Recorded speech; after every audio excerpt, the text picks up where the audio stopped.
ఈరోజు ఒక ప్రత్యేకమైన వర్తమానం చెప్తాను నేను. ప్రత్యేకం అంటే మన సీరియలే. బైబిల్ ప్రకారము ఈ ప్రపంచంలో 3 రకాల ప్రజలు ఉన్నారు. ఎన్ని రకాల ప్రజలు? 3 రకాల ప్రజలు ఉన్నారు. వారెవరు, వారి యొక్క జీవిత విధానం ఎట్లుంటుంది అనేటువంటిది మన లేఖనాధారంగా ధ్యానం చేద్దాం. కొరింథీయులకు రాసిన మొదటి పత్రిక 2వ అధ్యాయము 14-15 వచనాలు. కొరింథీయులకు రాసిన మొదటి పత్రిక 2వ అధ్యాయము 14-15 వచనాలు. పెద్దగా, ప్రకృతి సంబంధి అయిన మనుష్యుడు దేవుని ఆత్మ విషయములను అంగీకరింపడు, వెర్రితనముగా ఉన్నవి వివేచింపదగును కనుక గ్రహింపజాలడు. ఆత్మ సంబంధి అయిన వాడు అన్నిటినీ వివేచించును, కానీ అతడెవని చేతనైనను వివేచింపబడడు. చాలు చాలు చాలు.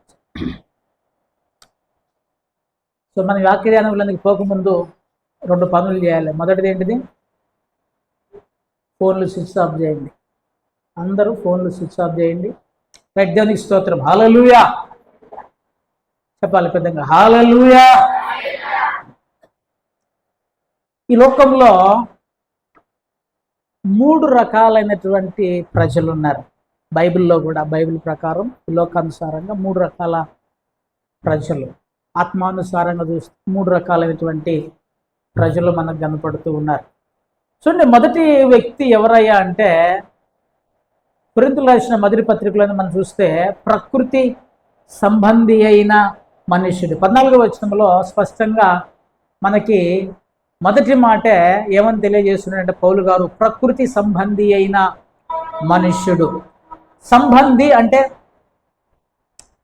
తొందరగా నాతో త్వరగా మీరు మాట్లాడాలి. సంబంధి అంటే రిలేషన్, ఇంకా సంబంధి అయిన వాడు, చెందినవాడు. ఫర్ ఎగ్జాంపుల్, మనం ఎవరైనా నువ్వు ఫలానా వాళ్ళకి చెందిన వారు, ఫలానా వారి తాలూకా, ఫలానా వర్గము, ఫలానా మనుషుల తాలూకా.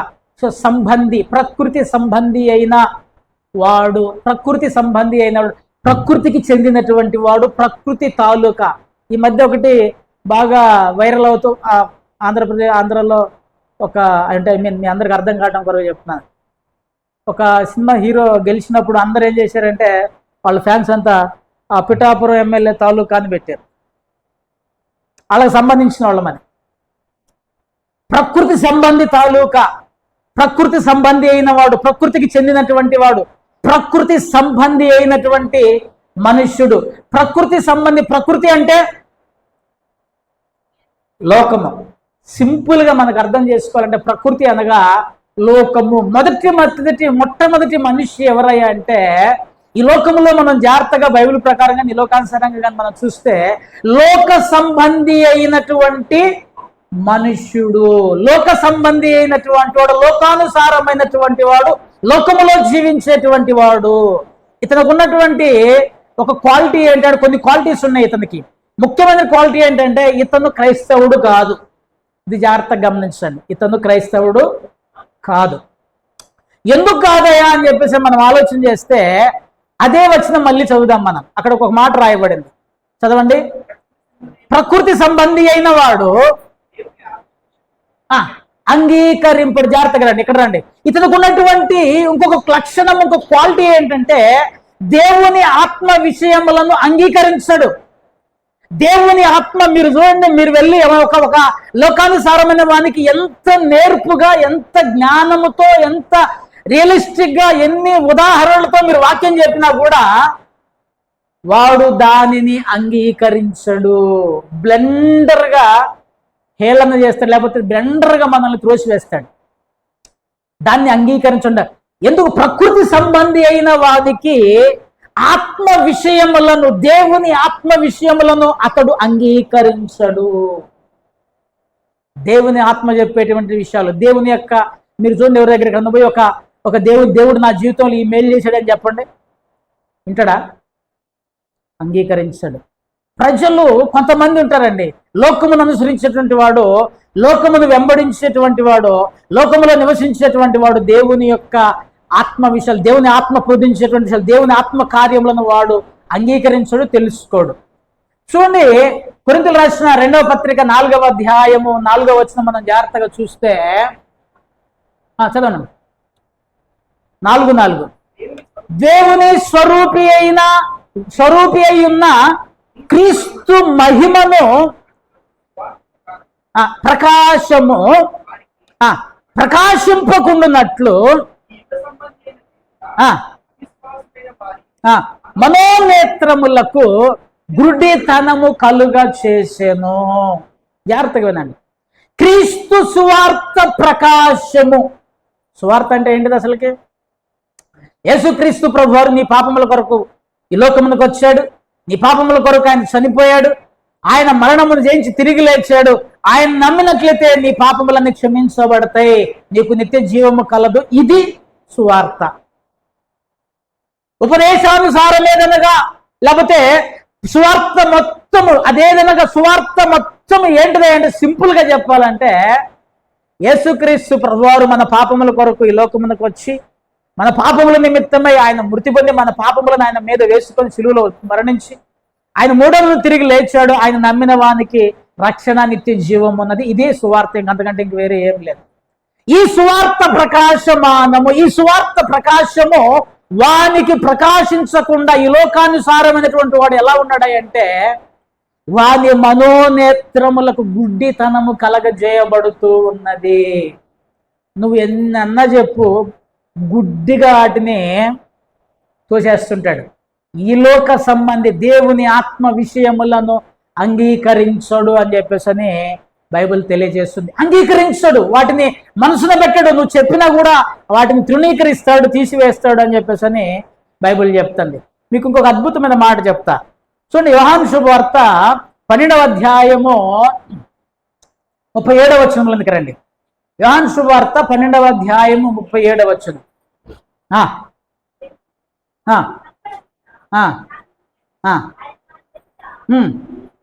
ఇన్ని సూచక క్రియలు చేసినను ముంచరైరి. ఎన్నో అద్భుతాలు చేసినట్టు వాళ్ళ ముందు. అయినా ఏం చేశారట వాళ్ళు? అరే ఏంది ఇది అసలుకి? మీకు ఈ సంఘటన మీరు జాగ్రత్తగా మీరు తర్వాత బైబిల్ చదివితే ఎక్కడ సిచ్యువేషన్ ఏంటిదో తెలుసా? అప్పుడే లాజరును దేవుడు లేపి ప్రతిగా, అంటే లాజరు చనిపోయినటువంటి లాజరును లేపుతాడు. లేపిన తర్వాత దేవుడు చేసిన అద్భుతము చూద్దామని గ్రీకులు చాలా మంది ఆయన దగ్గరికి వస్తారు. యెరూషలేములో ఆయన చాలా ఉపమానములతో వారికి వాక్యం బోధించిన తర్వాత లాజరును చూడాలి, యేసును చూడాలి, వీళ్ళిద్దరు చూడాలని చెప్పేసిన ప్రజలందరూ వస్తారు. వీళ్ళిద్దరిని చూసిన తర్వాత చనిపోయిన లాజరు లేచి కళ్ళ ముందు కనపడ్డాడు.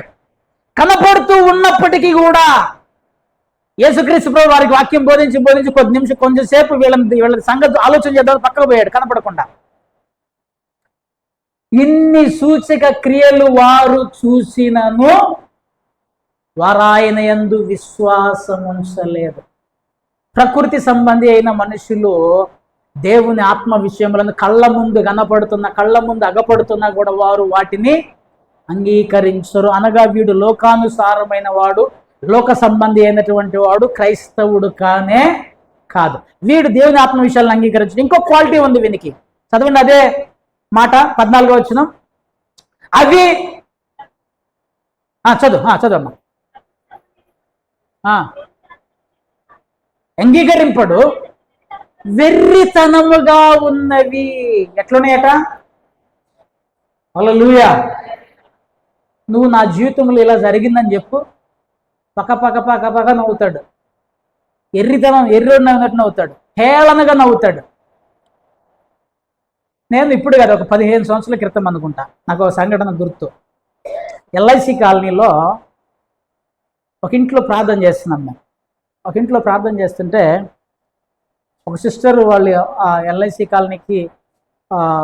కాలనీలోనే ఇల్లు కూడా నాకు ఐడియా ఉంది. ప్రార్థన చేస్తున్నాం. ప్రార్థన అయిపోయే టైంకి ఒక 20-30 మంది వచ్చేసేసి గొడవ చేయటం మొదలు పెట్టారు. మీరు ఇక్కడ మత ప్రచారం చేస్తున్నారు, అది చేస్తున్నారు, ఇది చేస్తున్నారు అని చెప్పేసి నా చుట్టూ 50 మంది గుమ్మిగూడారు.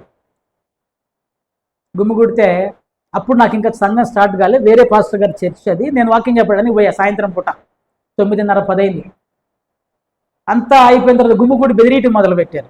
బెదిరించిన తర్వాత ఆ రోజు ఆ ఇంటిలో ఉన్నటువంటి ఒక చెల్లె బయటకు వచ్చి, ఎవరు పెట్టుకోమన్నారు ఇక్కడ ప్రార్థన అంటే, నేను చెప్పిన వాళ్ళు పిలిచారు వచ్చామని అని అన్నా. వాళ్ళని పిలిచారు, ఇంటి వాళ్ళని పిలిచారు. పిలిచినప్పుడు ఆ చెల్లి వచ్చి, అవునన్నా మేమే పిలిపించుకొని ప్రార్థన పెట్టుకుంటున్నాం, మా ఇంట్లో ప్రార్థన జరుగుతుంది, మేమే పిలిచాము, ఎందుకు పెట్టుకుంటున్నారు చెల్లి అని వాళ్ళు, ఈ అమ్మాయి కొంచెం గట్టిగా మాట్లాడింది. మా అమ్మకి ఆరోగ్యం బాగాలేకపోతే దగ్గరగా 3 సంవత్సరాలు మందులు వాడాము, అయినా తగ్గలేదు. తగ్గకపోతే మేము యేసుని నమ్ముకున్నాము. యేసుని నమ్ముకున్న తర్వాత మా అమ్మకు స్వస్థత కలిగింది, మా అమ్మ ఆరోగ్యంగా ఉంది, ఇదిగో ఈమె ఆమె, అందుకని మేము దేవుని నమ్ముకున్నాం, మా ఇంట్లో ప్రార్థన పెట్టుకుంటున్నాము అని అన్నాడు. వీళ్ళు ఏమన్నారు తెలుసు, వీళ్ళలో ఒకడు, చెల్లె నీకు అర్థం కావట్లే, 3 సంవత్సరాల క్రితం నువ్వు మీ అమ్మకు మీరు వాడిన మందులు ఉన్నాయి చూడండి, అవి ఇప్పుడు పనిచేస్తున్నాయి, ప్రార్థన వలన కాదు అంటాడు. 3 సంవత్సరాల క్రితం మీరు వాడిన మందులు ఇప్పుడు పనిచేసి మీ అమ్మకి తగ్గింది, మీరు ప్రార్థన పోవడం వల్ల తగ్గలేదు అంటాడు. దేవుని ఆత్మ విషయములో అతనికి వెర్రితనముగా ఉన్నవి. వాళ్ళ ఫ్యామిలీ ఇంకా ఉంది మంచిర్యాలలోనే, స్టిల్ ఇంకా ఉన్నారు వాళ్ళు. ఈ లోకానుసారమైనటువంటి వాడు వాని మనోనేత్రాలకు ఈ యుగ సంబంధమైన దేవత అనగా సాతాను గుడ్డితనము కలగజేస్తూ ఉన్నది కనుక వాని కళ్ళకు అది అర్థము కాదు, అది పైగా వాడికి వెర్రితనముగా కూడా ఉన్నట్లుగా మనకి బైబిల్ తెలియజేస్తుంది. ఎందుకు అని అంటే బైబిల్ స్పష్టంగా తెలియజేస్తుంది. కొరింథీయులకు రాసిన 1వ పత్రిక 2వ అధ్యాయం 12వ వచనములో, దేవుని వలన మనకు తెలియజేయబడిన వాటిని తెలుసుకొనుటకై మనము లౌకికాత్మను కాక దేవుని యొద్ద నుండి వచ్చు ఆత్మను పొంది ఉన్నాము. లౌకికాత్మను పొంది, ఈ లోక సంబంధమైన ఆత్మను పొంది, సాతాను ఆత్మను పొంది, అపవిత్రాత్మను పొంది నువ్వు దేవుని కార్యాలు చూడాలి అంటే అది అర్థముగానే కాదు, హైలీ ఇంపాసిబుల్. హృదయం నిండా అపవిత్రాత్మ క్రియలు, అసూయ, ద్వేషం నిండిన తర్వాత దేవుని కళ్ళు దేవుని యొక్క మహిమను ఎలా చూడగలుగుతాయి? చూడలేవు అనేటువంటి విషయాన్ని మనం అది వెర్రితనంగా చూడండి. ఇట్లా మేలు జరుగుతున్నాయా అంటే వెర్రితనముగా ఉన్నది అని చెప్పేసి బైబిల్ వారి గురించి తెలియచేస్తున్నది. మీకు వచ్చిన మొన్న 3 రోజుల క్రితం నేను కాజీపేట వెళ్ళాను, ప్రయాణం వచ్చిన మీటింగ్ వరకు వెళ్ళేటప్పుడు మా భోగిలో కొంతమంది స్త్రీలు 10 మంది దాకా ఉన్నారు. వాళ్ళు ఎక్కారు. వాళ్ళ డ్యూటీ ఏంటయ్యా అంటే వాళ్ళు ఆయా ప్రాంతాల్లో ఉన్నటువంటి టెంపుల్స్ దగ్గరికి వెళ్ళి స్వచ్ఛంద సేవ చేసి వాళ్ళు వస్తారట. వాళ్ళకి ఒక డ్రెస్ కోడ్ ఉంది వాళ్ళకి. సో ఆయా టెంపుల్స్ దగ్గరికి వెళ్ళి స్వచ్ఛంద సేవ చేసి వస్తారు. వాళ్ళు నా సీట్లు పక్కనే కూర్చున్నారు, 2-3. మా ముందు ఒకడు ఉన్నాడు, అతను బెల్లంపల్లి నుంచి అక్కడి నుంచి ట్రావెల్ చేస్తున్నాడు. సడన్గా నా పక్కన ఉన్నటువంటి ఇంకో పాస్టర్ గారితో మాట్లాడుతూ మాటలు కలిసినాయి. ఇక వీళ్ళిద్దరు మాట్లాడుకునేటప్పుడు ఆ బెల్లంపల్లి నుంచి వచ్చే అన్యుడు ఏమంటాడంటే, మీకు మస్తు పైసలు వస్తాయట కదా అన్నాడు. నేను కళ్ళు మూసుకొని ఇంట్రా ఉన్నా. వాళ్ళ గురించి ఏం చెప్తున్నారంటే, ఆ సిస్టర్స్ గురించి, వీళ్ళు స్వచ్ఛందంగా సొంత డబ్బులు ఖర్చు పెట్టుకొని పోయి ఊరు తిరిగి సేవ చేసి వస్తారు వీళ్ళు అని చెప్తున్నాడు వాళ్ళ గురించి అద్భుతంగా. ఈ మా పక్కన ఉన్న బ్రదర్ చెప్తున్నాడు, అన్న మాది స్వచ్ఛంద సేవ, మాకు ఎవడు పైసలు ఇయ్యడు, వచ్చేటువంటి వాళ్ళు కానుకలు ఇస్తే తీసుకుంటా, లేకపోతే లేదంటే ఎటకారంగా ఉన్నా వేడు. నేను వెంటనే, ఏమయ్యా వాళ్ళు స్వచ్ఛందంగా చేస్తారని నువ్వే చెప్తున్నావు, మేము నమ్మాలి, మేము స్వచ్ఛందంగా చేస్తున్నామంటే నువ్వు నమ్మతలే, అమెరికా నుంచి డబ్బులు వస్తున్నాయి అంటున్నావు, ఎట్లా రా బాబు నువ్వు అదంటే దెబ్బకు నోరు మూసేది.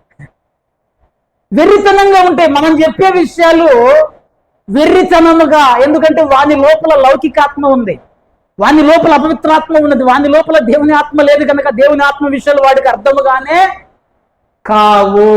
జాగ్రత్తగా మనం గమనించాలి. మొదటిది ప్రకృతి సంబంధి అయినటువంటి మనుష్యుడు. చూడండి, యూదా భక్తుడు అద్భుతమైన మాట రాసిన కొంతమంది గురించి. యూదా భక్తుడు 1వ అధ్యాయం, యూదా రాసిన పత్రిక 1వ అధ్యాయము 19 వచ్చిన మనం జాగ్రత్తగా చదివితే, అట్టివారు ప్రకృతి సంబంధులను ఆత్మలేని వారునయ్యుండి భేదములు కలగచేయుదురు. జాగ్రత్తగా నమ్మా. అట్టివారు ప్రకృతి సంబంధులకు ఏముండదట, ఏముండదు, అక్కడే రాయబడింది. అట్టివారు ప్రకృతి సంబంధులను ఆత్మలేని వారు. ప్రకృతి సంబంధులకు దేవుని ఆత్మ వారి హృదయాలలో ఉండనే ఉండదు. జాగ్రత్తగా గమనించాలి. సో ఎవరు అట్టివారు అన్నాడు. ఎవరి అట్టివారు అంటే 17వ వచనంలో చెప్తాడు. అయితే ప్రియులారా, అంత్యకాలం నందు తమ భక్తిహీనమైన దురాశల చొప్పున నడుచు పరిహాసకులు ఉందురని. ఎవరుంటారట? భక్తిహీనమైన తమ దురాశల చొప్పున నడిచేటువంటి పరిహాసకులు. దేవుని మాటలు చెప్తే హేళన చేసేటువంటి వాళ్ళు బోల్డ్ మంది ఉన్నారు. అసహించుకునేటువంటి వారు, కుట్టేటువంటి వారు, దాడి చేసేటువంటి వారు. సో వీళ్ళందరినీ కలిపి ప్రకృతి సంబంధులు అని చెప్పేసి బైబిల్ స్పష్టంగా తెలియచేస్తూ ఉన్నది. సో వానికి దేవుని ఆత్మ విషయాలు అంగీకరించడు. వాడు ఆ దేవుని ఆత్మ విషయాలు వెర్రితనముగా ఉన్నాయి. ఎందుకంటే వానిలో దేవుని ఆత్మ లేదు. నంబర్ 1 ప్రకృతి సంబంధి. రైట్. నంబర్ 2 అక్కడే మనం చూస్తే ఇంకొక 15వ వచనం మనం చదువుదాం.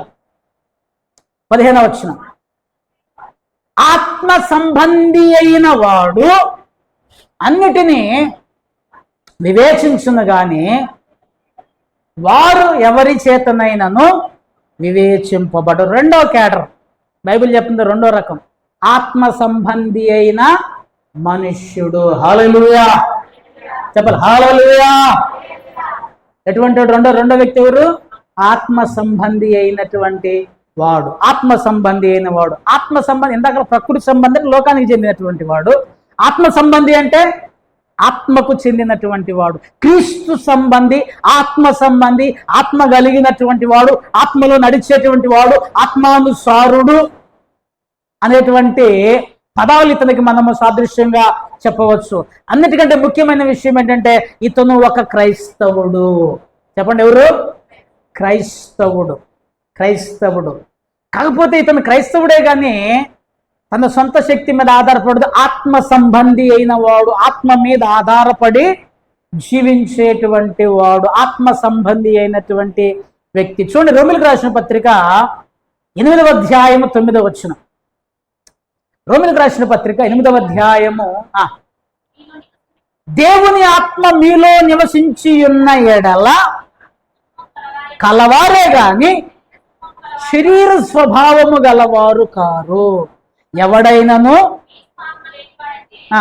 వాడాయన వాడు కాడు. జాగ్రత్తగా ఉండండి. దేవుని ఆత్మ మీలో నివసించుచున్న ఎడల,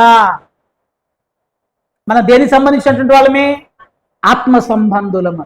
ఎవరైతే దేవుని ఆత్మ చేత ఎవరైతే నడిపించబడతారో వారందరూ దేవుని పిల్లలు అని చెప్పేసి బైబిల్ చెప్తాను. దేవుని ఆత్మ నడిపింపునకు, దేవుని ఆత్మ ఆ యొక్క అధికారమునకు, దేవుని ఆత్మ ఆ అభిషేకమునకు, ఆ వింపుదలకు ఎవడైతే లోబడి నడుస్తూ ఉంటాడో, ఆత్మానుసారముగా ఎవడైతే నడుస్తూ ఉంటాడో వాడు ఆత్మ సంబంధి అని. కిందకేమంటాడంటే, ఎవడైనా నువ్వు క్రీస్తు ఆత్మ లేకపోతే వాడు ఆయన వాడు కాదు. ఒకవేళ ఆత్మ ఉన్నట్లయితే వాడు ఆయనకు చెందినటువంటి వాడై ఉన్నాడు. సో మనం యేసుక్రీస్తు ప్రభువారిని అంగీకరించినప్పుడు దేవుని ఆత్మ మనలను పాపం విషయమే ఒప్పింపజేసి, దేవుని ఆత్మ మనలను పశ్చాత్తాపములోనికి నడిపించి, దేవుని యందు విశ్వాసం ఉంచేలాగా చేయటం వలన నువ్వు నేను ఆత్మ సంబంధులముగా మార్చబడుతూ ఉన్నాం. హల్లెలూయా. రండి 14వ వచనం కూడా చదవండి. దేవుని ఆత్మ చేత వారందరూ దేవుని కుమారులై ఉండెదరు. యోహాను సువార్త 3వ అధ్యాయం 5వ వచనంలో కూడా యేసుక్రీస్తు ప్రభువు నికోదేముతో మాట్లాడుతూ ఉన్నప్పుడు తిరిగి జన్మించాలి అనగానే నికోదేముకు అర్థం కాక, పెద్ద ముసలివాడైనటువంటి మనుషుడు తల్లి గర్భంలోనికి మరలా వెళ్ళి ఎలా రాగలుగుతాడని అన్నప్పుడు యేసుక్రీస్తు ప్రభువు ఈ మాట చెప్తున్నాడు. చూడండి, యేసు ఇట్లా నేను ఒకడు నీటి మూలముగాను జన్మించితేనే గాని దేవుని రాజ్యములో ప్రవేశింపలేడని మీతో నిశ్చయముగా చెప్పుచున్నాను. శరీర మూలముగా జన్మించినది శరీరమును, ఆత్మ మూలముగా జన్మించినది ఆత్మయునై ఉన్నది. మనం శరీరంతో పుట్టాము ఆల్రెడీ. హల్లెలూయా. ఈ మాట ఎక్కువ శాతము శరీర మూలముగా పుట్టినది శరీరంతో పుట్టాం ఆల్రెడీ మనం. నేను 46 సంవత్సరాల క్రితం పుట్టే, మీ వయసును బట్టి మీరు కూడా ఆ రోజుల్లో పుట్టారు. ఆత్మ మూలముగా పుట్టినటువంటిది ఆత్మయునై ఉన్నది. అందుకని అంటే ఒకటి నీటి మూలముగాను ఆత్మ మూలముగాను జన్మించితేనే తప్ప వాడు పరలోక రాజ్యములో ప్రవేశింపలేడు. సో ఎప్పుడైతే ఈ లోకానుసారమైనటువంటి వాడు, ఈ లోక సంబంధి అయినటువంటి వాడు, మనం కూడా ఒకప్పుడు లోక సంబంధులమే, ప్రకృతి సంబంధులమే. ఇది గుర్తుపెట్టుకోండి. ఒకప్పుడు నేను, నువ్వు, మనందరము ప్రకృతి సంబంధులం. ఈ లోకములో ఉన్నప్పుడు దేవుని యందు విశ్వాసం ఉంచటం ద్వారా మనము ఆత్మ సంబంధులముగా మార్చబడ్డాం. హల్లెలూయా. ఇప్పుడు మీరు ప్రకృతి సంబంధుల, లోక సంబంధుల, ఆత్మ సంబంధుల? హల్లెలూయా. Question clear. మీరు లోక సంబంధుల, ప్రకృతి సంబంధుల, ఆత్మ సంబంధుల? దేవునికి స్తోత్రం. యేసునందు విశ్వాసం, మీకు అర్థం కావాలి, యేసునందు విశ్వాసం వచ్చిన ప్రతి వాడు ఆత్మ సంబంధి అయి ఉన్నాడు అని చెప్పేసి అని బైబిల్ స్పష్టంగా తెలియజేస్తుంది. చూడండి, వీళ్ళకి కొన్ని లక్షణాలు ఉన్నాయి. ఏంటిది ఆ లక్షణము? అన్నిటినీ వివేచించగలుగుతారు. హల్లెలూయా. నిజంగా ఆత్మ సంబంధి అయినటువంటి వాడు ఏం చేస్తాడంటే వివేచన కలిగి ఉంటాడు. వివేచన అంటే ఏంటిది అసలుకి? తెలివి.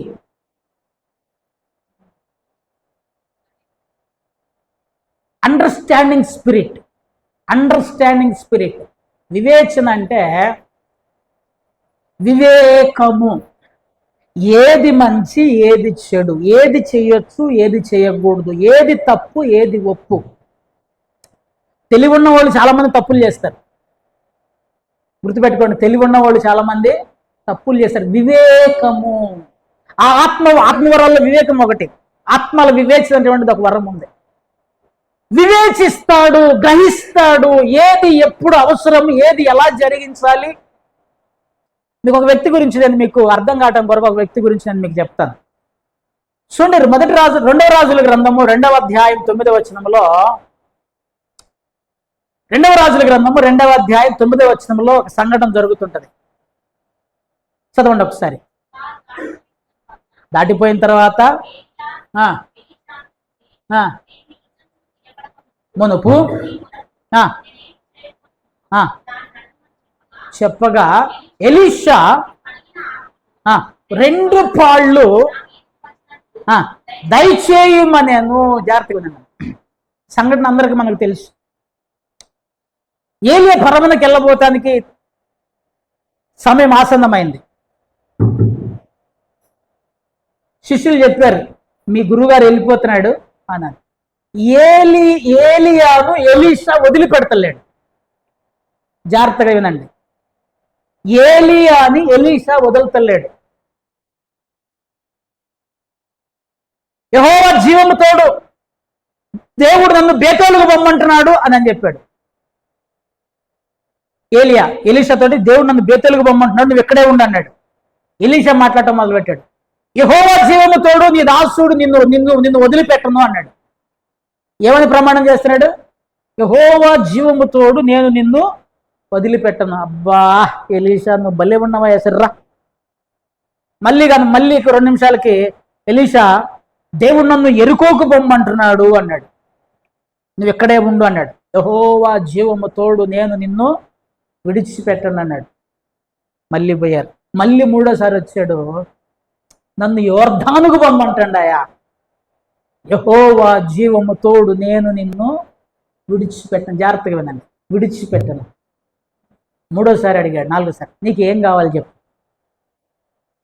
వెండి కావాలా, బంగారం కావాలా, డబ్బు కావాలా, ఆస్తి కావాలా, ఏం కావాలి చెప్పు. నీ మీద నున్న ఆత్మలో 2 డబుల్ పోర్షన్, 2 అంతల పాళ్ళు, 2 పాళ్ళు నా మీదకి వచ్చేటట్టు నాకు దయచేయి అన్నాడు. ఎలీషా కోరుకున్నట్టు. జాగ్రత్తగా వినండి.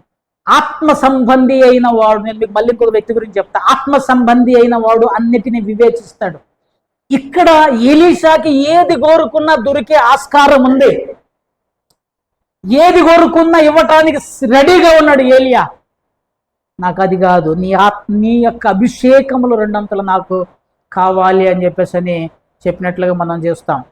చూడండి, అదే 2వ రాజుల గ్రంథం 5వ అధ్యాయం 16వ వచనంలోనికి రండి.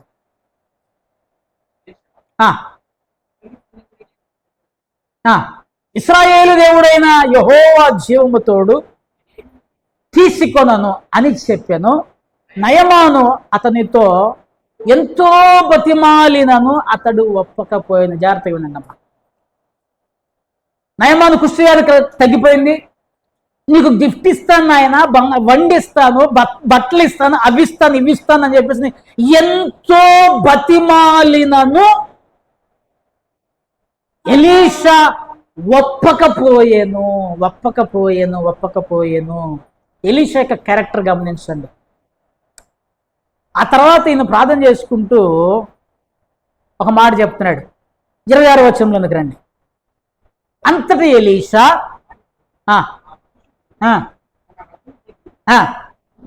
ఎదుర్కొనుటకు తిరిగి వచ్చినప్పుడు నా మనసు నీతో కూడా రాలేదు. ఒక ప్రశ్న.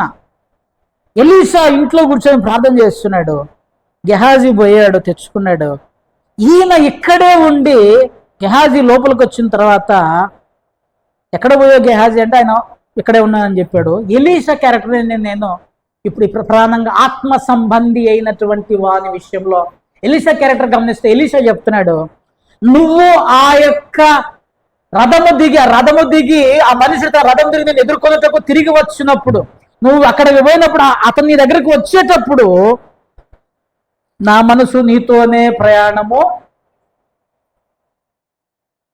నా మనసు నీతోనే ప్రయాణం చేసి నేను నీతో పాటు రాలేదా? నా మనసు నీతో కూడా రాలేదా? నా అంతరంగము నీతో కూడా రాలేదా? ద్రవ్యమును, వస్త్రములను, ఒలీవ చెట్లను, తోటలను, ద్రాక్షతోటలను, గుడ్లను, దాసీలు సంపాదించుకుంటా ఇది సమయమా అంటాడు. ఇక్కడ నా కాన్సెప్ట్ ఏంటంటే ఆత్మ సంబంధి అయినటువంటి వాడు అన్నిటినీ వివేచిస్తాడు. ఏది మంచి, ఏది చెడు. అవకాశం వచ్చినప్పుడు వెండి వస్త్రాలు తీసుకోలేదు, ఎందుకంటే అది అతనికి అవసరం అనిపించలేదు. అక్కడికి వాళ్ళ గురువుగారి దగ్గర ఆస్తులు, లోకానికి సంబంధమైనటువంటి దేన్ని అడగలేదు. ఏది కావాలో నీకు అర్థమైతే ఏది ప్రాముఖ్యమో ఏది ప్రాముఖ్యము కాదు. హల్లెలూయా. అర్థమవుతుందా?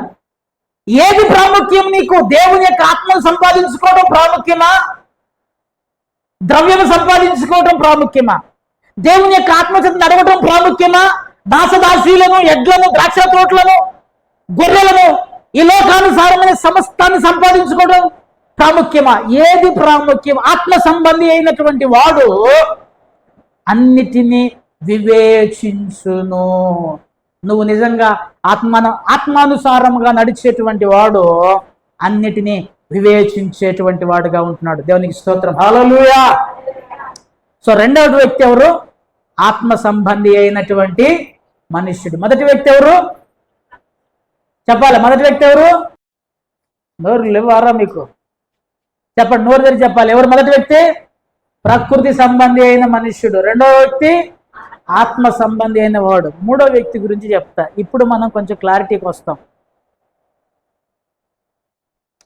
శరీర సంబంధి అయిన మనుష్యుడు ఎవరండి? శరీర సంబంధి, ప్రకృతి సంబంధి, లోకానుసారమైనటువంటి వాడు. ఆత్మ సంబంధి, దేవుని ఆత్మకు చెందినటువంటి వాడు. ఈ మూడో వాడు శరీర సంబంధి. ఈ శరీర సంబంధి అంటే ఎవరు? ఇక్కడ నాదో పెద్ద ప్రశ్న. ఇతను క్రైస్తవుడా కాదా?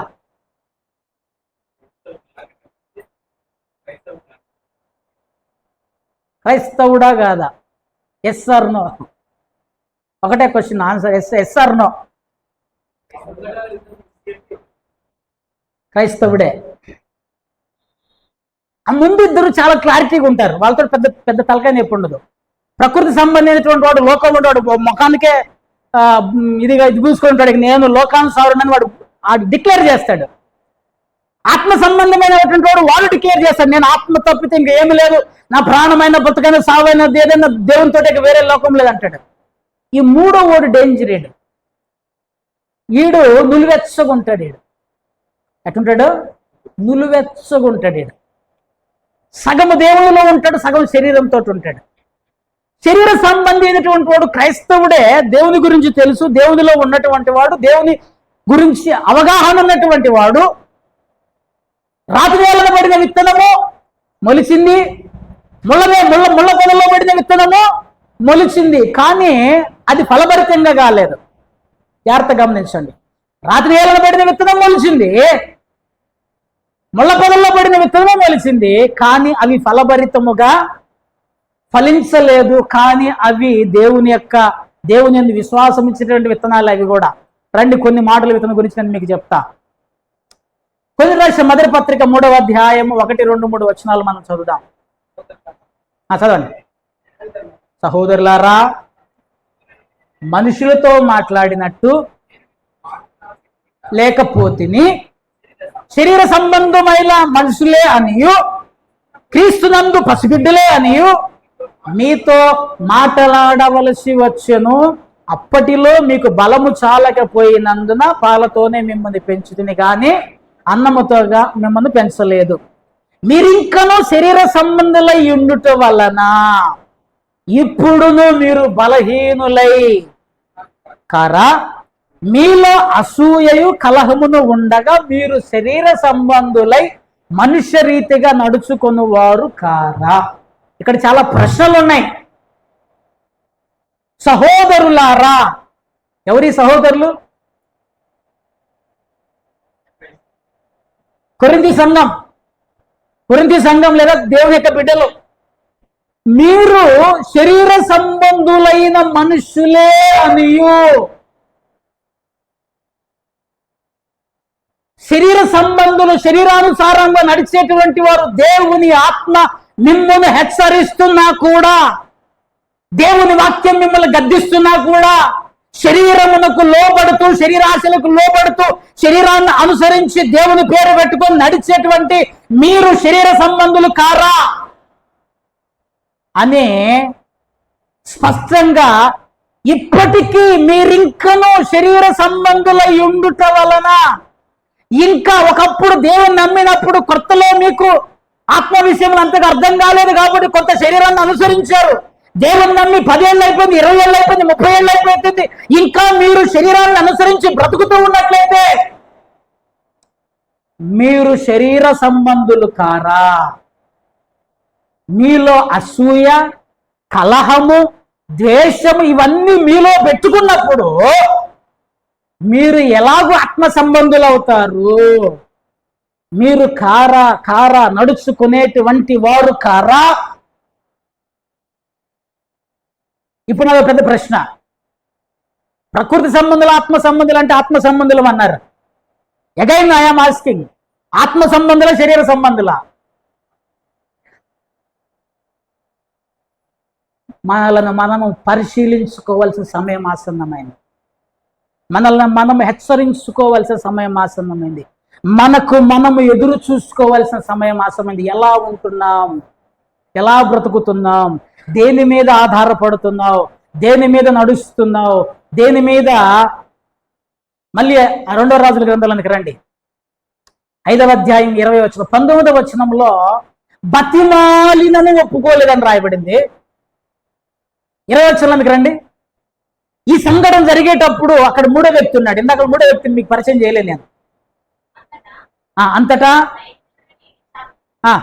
సేవకుడగు గెహాజీ సిరియనుడైన వాటిని అంగీకరించుటకు మనస్సు లేకపోయేను, కానీ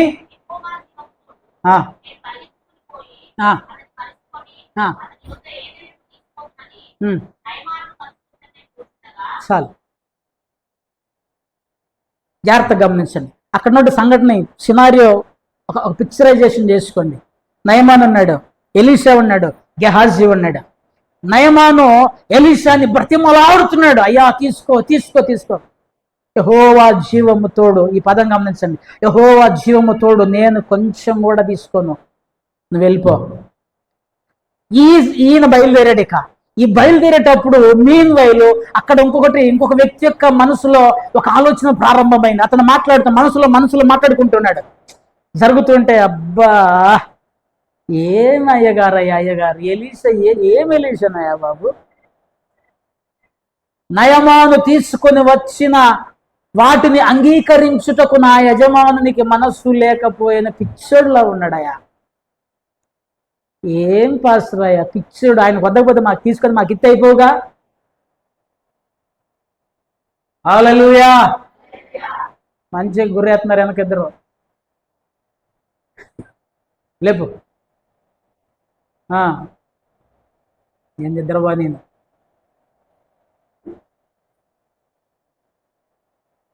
ఓ పక్క నుంచి నేను ఎందుకు ఈ మాట చెప్తున్నానంటే, ఆత్మ సంబంధి అయిన వాడు అన్నిటినీ వివేచిస్తాడు.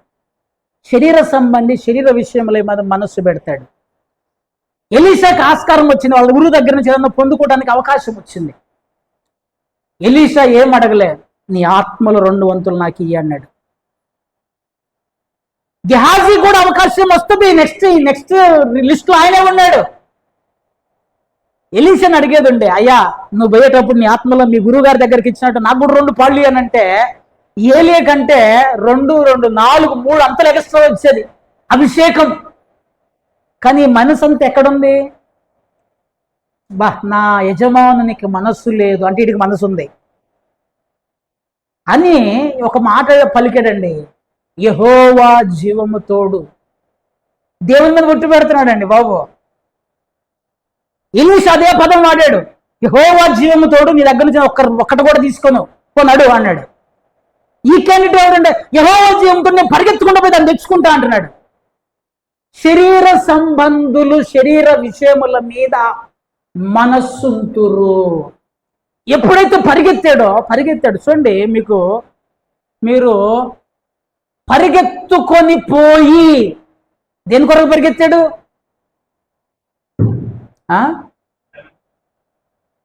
దేని కొరకు పరిగెత్తాడు? ఈరోజు నువ్వు నేను దేని కొరకు పరిగెడుతున్నావు? దేవుని సన్నిధిని వదిలిపెట్టి దేవుని సన్నిధికి రాకుండా ఉరుకుతున్నారు. అబ్బా ఏమి ఉరుకుతాను రాయ అంటే, నాకు తెలిసి పండగలన్నీ రోజు ప్రతి ఆదివారం పండగ పోతే ప్రతి ఆదివారం మిస్ చేస్తారు. మీరు నన్ను అడిగితే మీరు బాధపడ్డా మంచిదే, ఇంకోటి ఏమనుకున్నా మంచిదే. ఆదివారము మొత్తం 52 పండుగలు 52 ఆదివారాలు వచ్చినాయి అంటే సంవత్సరంలో ఒక్కరోజు కూడా రారు. ఏమన్నా అనుకోండి, పరిగెడుతున్నావు ఎటు పరిగెడుతున్నావు? ఏం సంపాదించడానికి పరిగెడుతున్నావు? ఆత్మ సంబంధి అయిన మనిషివేనా? ఆత్మ సంబంధి అయినటువంటి వాడు, ఆత్మ నింపుదలతో ఉన్నటువంటి వాడు దేవుని సన్నిధిని పోగొట్టుకుంటాడా? అదేమన్నా అంటే మమ్మల్ని తిడుతున్నాడు అయ్యగారు, మమ్మల్ని మరి నేను చెప్పకపోతే ఎవడు చెప్తాడు? చెప్పుడే పరిగెత్తుకొని పోయాడట. 22 వచ్చిన ఒకసారి చదవండి.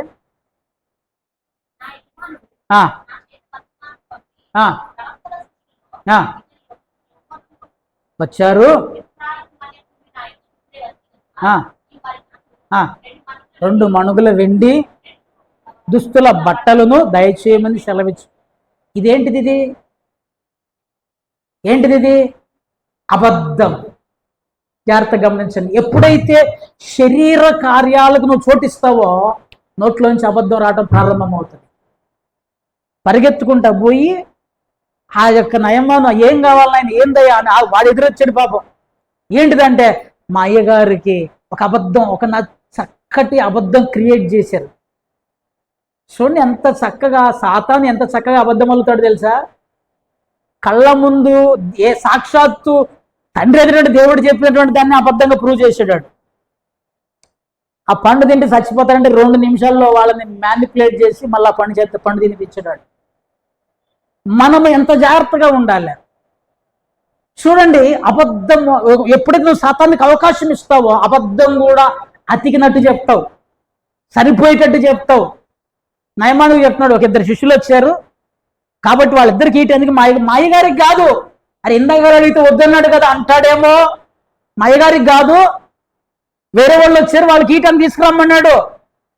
ఎంత చక్కటి అబద్ధం అల్లుతున్నాడు. శరీర సంబంధుల అబద్ధాలని అద్భుతంగా అల్లుతారు. ఇంకో మాట చెప్తా, 24 వచ్చిన ఒకసారి చదవండి. మెట్ల దగ్గరకు రాగా వారి వద్ద నుండి గెహాజీ వాటిని తీసుకొని ఇంట్లో దాచి వారికి సెలవు వాళ్ళు వెళ్ళిపోయారు. వెళ్ళిపోయిన తర్వాత లోపలికి వచ్చాడు, దాచిపెట్టి లోపలికి వచ్చాడు. అడుగుతున్నాడు, ఎక్కడ పోయో గెహాజీ? దాచి అంటే ఏంటిది? మోసం చేస్తున్నాడు. వాళ్ళ గురువు గారిని మోసం చేద్దామని మొత్తం తెచ్చుకొని దాచుకున్నాడు. మా అయ్యగారికి తెలియకూడదు. నాకు తెలియకపోయినా పర్లేదు, దేవునికి అది తెలుస్తుందిగా. ఎవరిని మోసం చేస్తాం?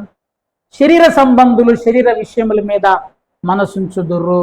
ప్రియని బిడ్డలారా, మనము దేవుని బిడ్డలమే కానీ శరీర కార్యములో మనం పాలు పంపులు పొందుతున్నామేమో ఆలోచన చేయవలసిన వారమాట. మీరు జాగ్రత్తగా గమనిస్తే గలతీయులకు రాసిన పత్రిక 5వ అధ్యాయం 17 వచ్చిన చదవండి. గలతీయులకు రాసిన పత్రిక 5వ అధ్యాయం 17 వచ్చిన. శరీరము ఆత్మకును, ఆత్మ శరీరమునకును విరోధముగా అపేక్షించును. అవి ఒకదానికొకటి వ్యతిరేకముగా ఉన్నవి గనుక నిశ్చయించుదురో వాటిని చేయకొందురు. ఆత్మ శరీరము ఒకదానికొకటి విరోధంగా ఉన్నాయి. నువ్వు ఆత్మ సంబంధి అయితే శరీరం నిన్ను ఆటోమేటిక్గా లోకములోనికి లాగటానికి, లోకాశంలోనికి లాగటానికి నిన్ను నీ మీద యుద్ధం చేస్తుంది, దాడి చేస్తుంది. ప్రియని బిడ్డలారా, ఈ రెండు ఒకదానికొకటి విరోధంగా పోటీ పడుతుంటే పనిచేస్తూ ఉంటాయి. కనుక మనము జాగ్రత్త పడవలసిన వారమై ఉంటున్నామని బైబిల్ చెప్తుంది. శరీర కార్యములు స్పష్టమై ఉన్నవి. అవేవనగా జారత్వమును, అపవిత్రతయు, కాముకత్వమును, విగ్రహారాధన, అభిచారము, ద్వేషములు, కలహములు, మత్సరములు, క్రోధములు, కక్షలు, భేదములు, విమతములు, అసూయలు, మత్తతలు, అల్లరితో కూడిన ఆటపాటలు మొదలైనవి. వీటిల్లో ఒక్కటి నువ్వు నేను చేసిన మనము శరీర సంబంధులమే. జాగ్రత్త గమనించండి, ఈ స్టేట్మెంట్ జాగ్రత్త గమనించండి. శరీర కార్యములు స్పష్టమై ఉన్నవి. వీటిల్లో నువ్వు నేను ఏ ఒక్కటి చేసినా మనము శరీర సంబంధులమే. ఇప్పుడు ఒకసారి నీకు నువ్వే ఆలోచన చేసుకో, నేను శరీర సంబంధిన ఆత్మ సంబంధిన అని నీకు నువ్వే పరిశీలన చేసుకో. ప్రియని బిడ్డలారా, ఎందుకు ఈ మాటలు చెప్తున్నానంటే, శరీర సంబంధులు దేవుని రాజ్యమునకు వారసులుగా నేరరు. ఈ మాట జాగ్రత్తగా ఉండండి. అఫ్ కోర్స్ నువ్వు దేవుని నమ్ముకున్నా, దేవుని ఎందుకు విశ్వాసం ఉంచినా, లోకానుసారంగా బ్రతుకుతున్నావు కనుక, లోకేచ్ఛలతో బ్రతుకుతున్నావు కనుక, శరీరేచ్ఛలతో జీవిస్తున్నావు కనుక, నువ్వు ఇట్టి వాటిని చేయువారు దేవుని రాజ్యమును స్వతంత్రించుకొన నేరరని మీతో స్పష్టముగా చెప్పుచున్నాను. దయచేసి ఏం కాదులే, పోతాములే, ఏం కాదులే, దేవుడు కృపగలవాడులే అనుకో మాకు. ఈ రకమైన కార్యములు చేయువాడు, ఈ రకంగా శరీరానుసారంగా బ్రతికేటువంటి వాడు దేవుని రాజ్యములో ప్రవేశించటం అసాధ్యం. అందుకని నువ్వు పరిశీలన చేసుకోవాలి. నువ్వు పరిశీలన చేసుకోవాలి. హల్లెలూయా. 3 విషయాలు చెప్పా. మొదటి మనిషి ఎవరు? ప్రకృతి సంబంధి అయినటువంటి వాడు, క్రైస్తవుడు కాదు. రెండవ వ్యక్తి ఆత్మ సంబంధి అయినటువంటి వాడు, ఆత్మచేత నడిపించబడేటువంటి వాడు, క్రైస్తవుడు. మూడవ వ్యక్తి శరీర సంబంధి అయినటువంటి వాడు, క్రైస్తవుడే కానీ శరీరేచ్ఛలను బట్టి నడిచేటువంటి వాడు. ఈ ముగ్గురిలో పరలోక రాజ్యం ఎవరికి ఉంది? ఆత్మ సంబంధి అయిన మనుషునికి పరలోక రాజ్యము ఉన్నది. మరి ఈ శరీర సంబంధి నరకానికి పోవటమేనా? గలతీయులకు రాసిన పత్రిక 3వ అధ్యాయం 3వ వచనంలో ఒక ప్రశ్న అడుగుతున్నాడు గలతీ సంఘాన్ని. అయ్యో 1వ వచనంలో అయితే భయంకరం, అయ్యో అవివేకులైన గలతీయులారా అంటాడు 1:1. అయ్యో అవివేకులైన గలతీయులారా అని మొదలుపెట్టి 3వ వచనంలోకి వచ్చేసరికి మీరింత అవివేకులైతిరా, మొదట ఆత్మానుసారముగా ఆరంభించి ఇప్పుడు శరీరానుసారముగా పరిపూర్ణులగుదురా. ఏమ్మా, శరీరానుసారంగా పరిపూర్ణులు అవుతామా? శరీరమును ఆచరించి, శరీరమును వెంబడించి, శరీర ప్రకారం జీవిస్తూ, శరీరేచ్ఛల ప్రకారం బ్రతుకుతూ నువ్వు పరిపూర్ణుడు ఎలా అవుతావు? గలతీలారా, అవివేకమా? వివేకము ఆత్మతో నడిపించబడేటువంటి వాడు అన్నిటినీ వివేచించును, కానీ ఎవరి చేత అతడు వివేచింపబడడు. ఏది సమయము? గొడ్లను, పశువులను, బంగారము, వెండి, ద్రాక్ష తోటలు సంపాదించుకున్నట్టు ఇది సమయమా? ఆత్మను కాపాడుకోవడానికి ఇది సమయమా? ఏది సమయమా? ప్రశ్న అంటే ఆలోచించండి. మనం ఎటు పరిగెడుతున్నాం? ఓ ప్రియ దేవుని బిడ్డలారా, ఎటు పరిగెడుతున్నాం? మనం ఎటువంటి జీవితం జీవిస్తున్నాం? మరి ఈ యొక్క శరీర సంబంధి నరకానికి పోవటమేనా? ఇంకేమన్నా పరిష్కారం ఉందా? పరిష్కారము, నాలుగవది పరిష్కారం ఉంది. ఏంటిదంటే, ఈ శరీర సంబంధికి రెండు ఆప్షన్స్ ఉన్నాయి. ఒకటి పశ్చాత్తాపడటం. తప్పు జరిగింది, తెలియక తప్పు చేశాం, తెలిసో తెలియకో పొరపాటున ఒక చెడ్డ మాట అన్నా, ఒక తప్పు చేశాం. తెలిసిన తర్వాత నువ్వు పశ్చాత్తాపడాలి. పశ్చాత్తాపము దేవుని యొక్క రక్తము దేని కొరకైతే చిందించబడిందో అది గ్రహించి ఆ పాపమునకు విడుదల పొందటానికి దేవుని సన్నిధికి వచ్చి కన్నీరు గార్చి, ఒక్కొక్కడు ఘోరంగా ఉన్నాడండి. వాత వేయబడిన మనస్సాక్షి గలవారి తప్పు చేసుకుంటూ కూడా తప్పు మీద తప్పు చేస్తూ చెడు మీద చెడు చేస్తూ పాపమును మూట కట్టుకుంటున్నారు. ప్రియని బిడ్డలారా, ఈ రోజే రాకడ దినమైతే, ఈ రోజే దేవుని యొక్క పిలుపు అయితే నీ బ్రతుకేంటిది? ఈ రోజే దేవుడు ప్రత్యక్షమైతే నువ్వు నేను ఎక్కడుంటాం? ఒకసారైనా ఆలోచించేయి. పశ్చాత్తాపము ఏంటిది? పరిష్కారం పశ్చాత్తాపము. యోహాను మొదటి పత్రిక 1వ అధ్యాయం 9వ వచనం, మన పాపములను మనము ఒప్పుకొనిన ఎడల, ఏం చేసిన ఎడల? ఒప్పుకొనిన ఎడల నమ్మదగిన వాడును నీతిమంతుడును కనుక ఆయన మన పాపములను క్షమించి మనలను పవిత్రులనుగా చేయును. జాగ్రత్తగా వినండమ్మా. మన పాపములను మనం ఒప్పుకొనిన ఎడల ఆయన నమ్మదగిన వాడు, పవిత్రుడు, నీతిమంతుడు కనుక మన పాపముల నుంచి మనలను క్షమించి సమస్త దుర్నీతి నుండి మనలను పవిత్రులనుగా. ఒకవేళ ఇప్పటి వరకు నీ జీవితంలో శరీర కార్యాలు ఉన్నాయేమో, దూషిస్తున్నావేమో, తిడుతున్నావేమో, వ్యభిచారం లేకపోతే దొంగతనము, మత్తతులు, అల్లర్లు, కొట్లాట్లు, అసూయలు, దేవుని కంటే ఈ లోకమును ఎక్కువగా ప్రేమిస్తున్నావేమో, లోకాశలను ఎక్కువగా ప్రేమిస్తున్నావేమో, దేవుని కంటే సుఖానుభవమును ఎక్కువగా ప్రేమించువారు అని బైబిల్లో రాయబడింది. సుఖానుభవమును ఎక్కువగా ప్రేమించువారు. ప్రియని బిడ్డ, ఏ పాపమైనా, ఎంత ఘోరమైన పాపమైనా నువ్వు దేవుని దగ్గరకు వచ్చి పశ్చాత్తాపడితే, ఇక్కడ ఇంకొక విషయం నేను మీకు తెలియజేయాలి. అతిక్రమములను దాచిపెట్టువాడు వర్ధిల్లడు. వాటిని ఒప్పుకొని, కంప్లీట్ చేయండి మీరే, వాటిని ఒప్పుకొని చెప్పాలి పెద్దంగా, విడిచిపెట్టువాడు కనికరం పొందును. ఒప్పుకొని మళ్ళా చేసేవాడు కాదు. అర్థమవుతుందా? చాలా మంది ఎట్లున్నామంటే, పాపాన్ని ఒప్పుకుంటున్నాం, మళ్ళీ అదే పాపం చేస్తున్నాం. తప్పు చేసేది ఆయన అంటున్నాం, మళ్ళీ అదే తప్పు చేస్తున్నాం. అందుకనే పేతురు గారు ఒక భయంకరమైన పోలిక చెప్పాడు. కడగబడిన పంది మరలా బురదలో నిగిపోయినట్టు, కుక్క తన వాంతికి మరలా తిరిగినట్లు కొంతమంది, నిజమైన సామెత మీ ఊళ్ళో కొంతమంది చేస్తున్నారు ఆ రకంగా. పాపములను పశ్చాత్తాపడండి. చూడండి, యోవేలు గ్రంథంలో ఒక అద్భుతమైన మాట ఉంటుంది. యోవేలు గ్రంథం 2వ అధ్యాయము 12, 13 వచనాలు చదవండి.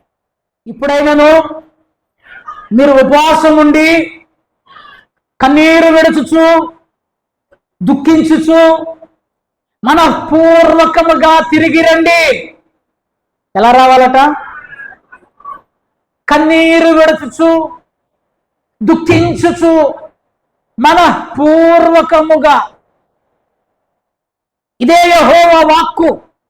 మీ దేవుడని యెహోవా కరుణ వాత్సల్యములు గల దేవుడు, శాంతమూర్తి, అత్యంత కృపగలవాడునై ఉండి తాను చేయను ఉద్దేశించిన కీడును చేయక పశ్చాత్తాపడును గనుక మీరు మీ వస్త్రములను కాక మీ హృదయములను చింపుకొని తిరగండి. చేసిన పాపము చాలు, చేసిన తప్పులు చాలు, దేవుని వైపు తిరగండి. మీ హృదయములను చింపుకొని, అయ్యో దావీదు ఏడ్చినట్టు, ప్రభువా నీ యొక్క రక్షణ ఆనందము నా నుంచి దూరము చేయకు ప్రభువా, నీ ఆత్మ నుంచి నన్ను దూరము చేయకు ప్రభువా అని కన్నీరు గార్చి ఏడ్చినట్లు నన్ను కడుగు ప్రభువా, ఐసోపుతో కడుగు ప్రభువా. పాపమును చాలా అలక్ష్యముగా ఏమీ కాదన్నట్టు తీసుకుంటున్నావు. పాపం వలన వచ్చు జీతము మరణము, మరణము, మరణము. పశ్చాత్తాపపడండి. ఏ విషయంలో తప్పిపోయావో, ఏ విషయంలో తొలగిపోయావో, ఏ విషయంలో దేవునికి దూరస్తులమయ్యావో జ్ఞాపకము చేసుకొని తిరిగి మరలా దేవుని దగ్గరికి రా. నీ పాపములు క్షమించి దేవుడు నిన్ను మళ్ళా ఆత్మ సంబంధిగా మారుస్తాడు. దేవునికి స్తోత్రం, హల్లెలూయా. ఒక పరిష్కారం పశ్చాత్తాపము. రెండవ పరిష్కారము నిత్య నరకము. రెండవ పరిష్కారం ఏంటిది? నిత్య నరకము. చూడండి, పేతురు రాసిన రెండవ పత్రిక 2వ అధ్యాయం 20వ వచనం. పేతురు రాసిన 2వ పత్రిక 2వ అధ్యాయం 20వ వచనం. వారు ప్రభువును రక్షకుడునైన యేసుక్రీస్తు విషయమైన అనుభవ జ్ఞానం అంటే దేవునిని తాకి రుచి చూసి దేవుని ప్రేమను కనుగొని దేవుని ప్రేమలో పెంపారి దేవునిని రుచి చూసిన అనుభవ జ్ఞానము చేత తప్పించుకొనిన తరువాత, జాగ్రత్తగా నండి, ఈ లోక మాలిన్యమును తప్పించుకొనిన తరువాత మరలా వాటిలో చిక్కబడి, వేటిలో? దేని నుంచి అయితే తప్పించుకున్నావో, దేన్నైతే వదిలిపెట్టావో, ఏదైతే పాపమని వదిలేసావో, దేని నుంచి అయితే దేవుడిని రక్షించాడో దానిలో మరలా చిక్కుబడి వాటి చేత జయింపబడిన ఎడల చిక్కొచ్చింది. శోధనను జయిస్తావా, శోధనలో పడిపోతావా? హల్లెలూయా. శోధనను జయిస్తావా, శోధనలో పడిపోతావా? ఏం చేస్తావు?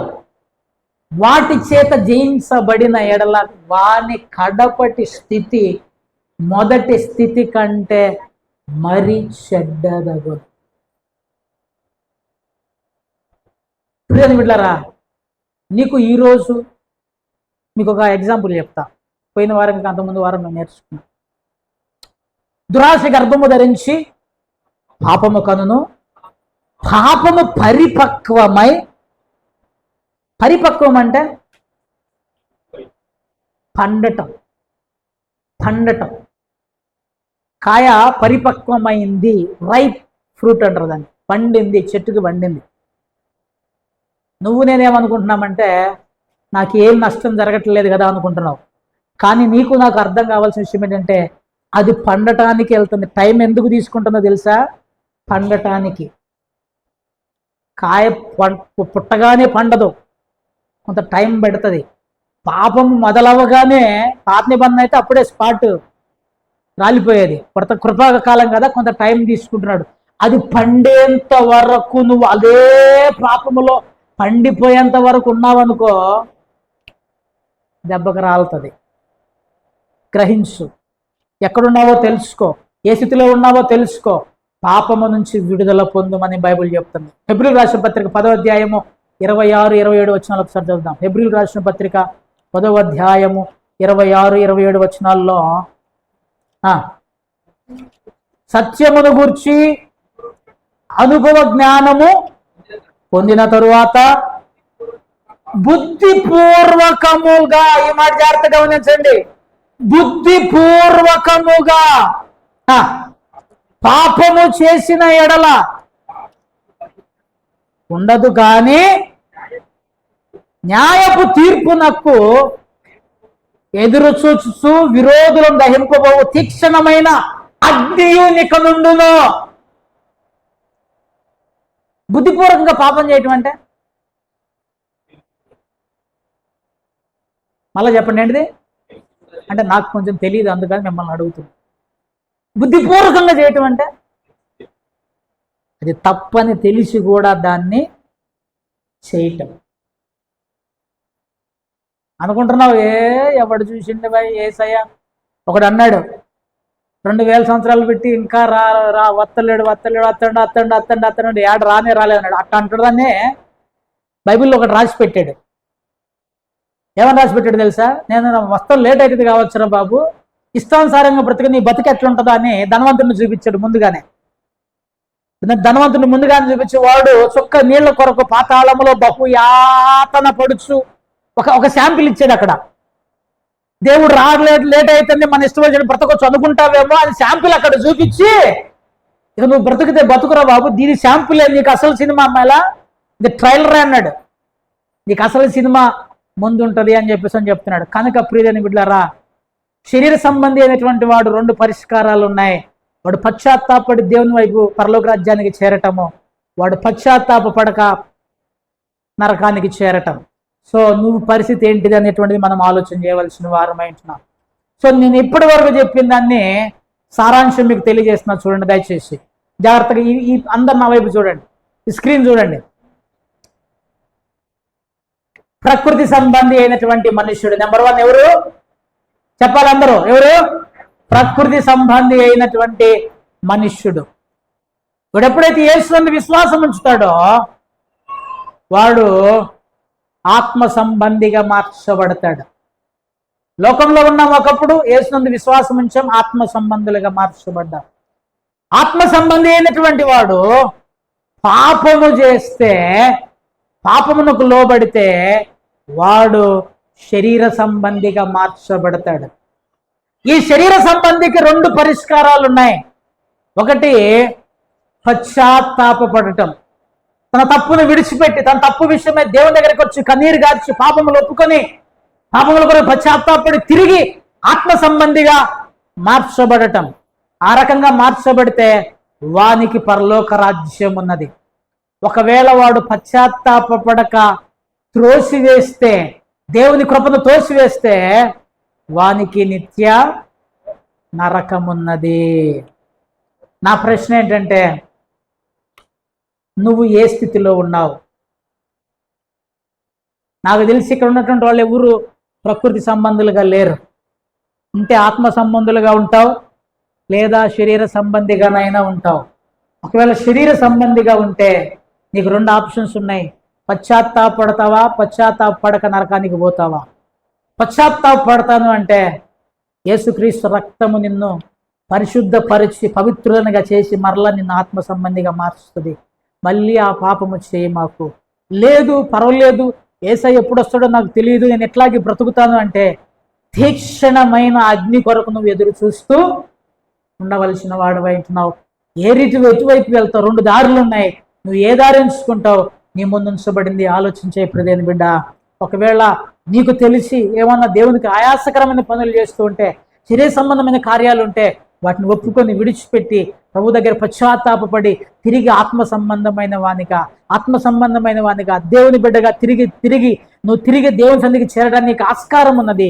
ఆ యొక్క అవకాశాన్ని ఉపయోగించుకో. పశ్చాత్తాపడు, కన్నీరు కార్చు. దేవుడు నీ పాపములను క్షమించేటువంటి వాడుగా ఉంటున్నాడు. శరీర సంబంధిగా ఉండి నరకానికి పోతావా, ఆత్మ సంబంధిగా మార్చబడి పరలోకం పోతావా? నీ ముందే ఉన్నది, ఆలోచించే. దయచేసి అందరూ తలలు వంచండి.